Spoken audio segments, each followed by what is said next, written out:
আসসালামু আলাইকুম, আমি ওসমান গনি। তো আপনাদের কাছে আমি একটা কথা বলতে চাই। আমাদের বাংলাদেশের অবস্থা এখন অনেক খারাপ। ফেনী, নোয়াখালী, কুমিল্লা সব জায়গাতে এখন বন্যায় ভরপুর।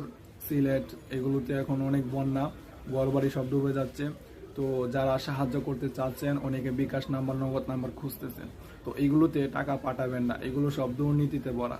তো আপনি নিজ দায়িত্বে এলাকার মধ্যে কালেকশন করেন যে এলাকাতে কারা কারা সাহায্য করবে। সবার টাকা নিয়ে আপনি তাদেরকে টাকা না দিয়ে খাবার কিনে দিন। কারণ টাকা তো সবার কাছেই আছে, অনেকে আছে 2-3 দিন 4 দিন হয়ে গেছে কিছু খাবার পাচ্ছে না, খেতে পারছে না।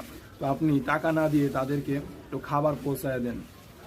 তো আপনি ওই দুর্নীতিতে পা দিবেন না যে নগদ বিকাশে টাকা পাঠানো বা পাঠাই, এসব আপনি ভুলেও করবেন না। আপনি নিজ দায়িত্বে এলাকা থেকে কালেকশন করে ওইখানে টাকা না দিয়ে খাবার পৌঁছায় দেন। আমার ভিডিওটা বেশি বেশি করে শেয়ার করে দেন, সবার মাঝে পৌঁছায় দেন। আমার চ্যানেল নতুন হয়ে থাকলে